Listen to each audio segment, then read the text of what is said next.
I'm Tracy Baxter with today's Record Newswatch. A dispute between neighbors led to a fatal shooting in Middletown back in February of 2012.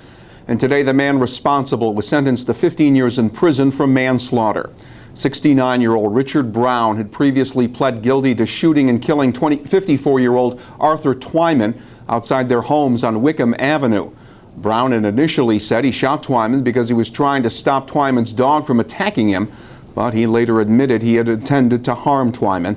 Prosecutors said Twyman's history as a convicted rapist and registered sex offender were not factors in the homicide. A search of the Hudson River involving divers and boats resumed today for a person who may have jumped off the Newburgh-Beacon bridge late last night. Town of Newburgh police responded to the bridge after getting a call from a person in another state who said a man was threatening to jump off the bridge. Officers discovered a vehicle parked on the span with the engine running. The identity of the person has not been released. With a bit more than a month to go before Election Day, Sullivan County's casino gambling supporters say they want Governor Andrew Cuomo to add his voice to a campaign that could help get the statewide casino gaming referendum approved by the voters. About 75 people came to the Sullivan Hotel in Rock Hill last night for an event to rally local support for the referendum that, if passed, could bring 2 Las Vegas-style casinos to the Catskill region.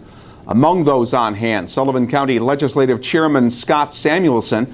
He's hoping the governor and influential organizations lend vocal and visual support to the casino referendum, and soon. Honestly, I am a little disappointed, maybe a little confused. There hasn't been a lot of information. I have to believe that the governor would not push this as hard as he did without the support. I don't know when it's coming, but I believe it will.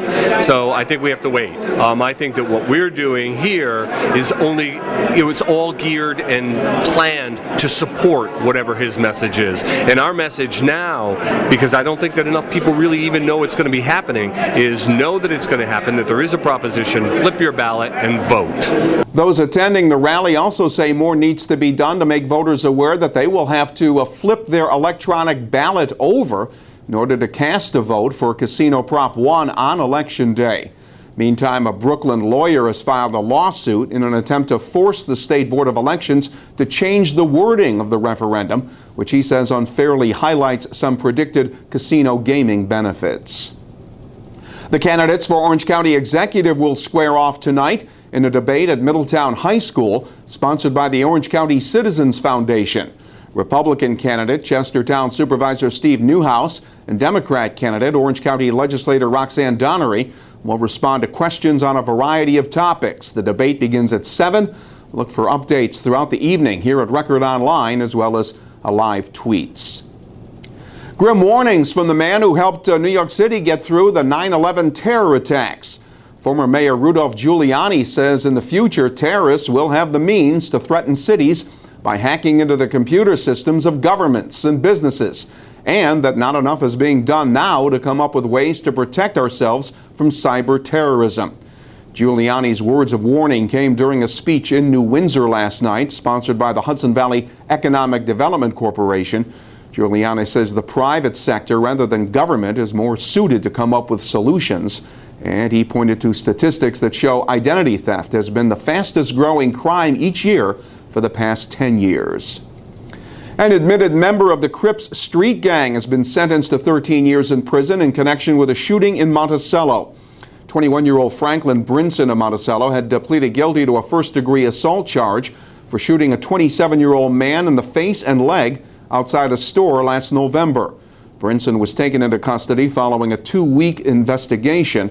Authorities say the gun used in the shooting was recovered.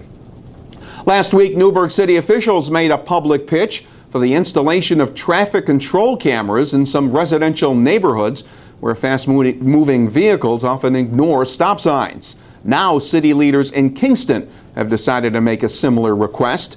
The Kingston City Council voted last night to ask the state legislature for permission to install traffic control camera devices at 4 high-traffic stoplight intersections in the city.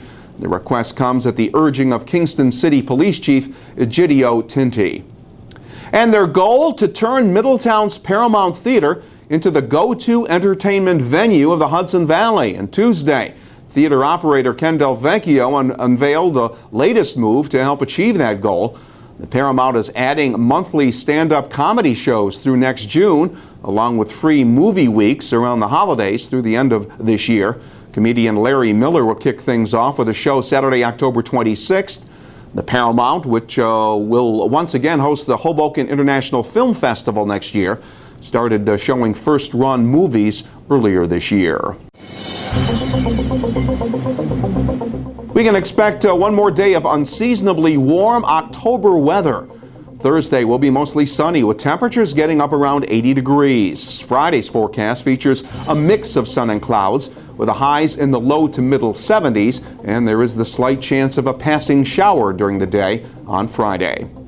We'll get an edge on the day with the information you will find in the Times-Herald Record. And breaking news is just a click away right here at Record Online. For Record Newswatch, I'm Tracy Baxter.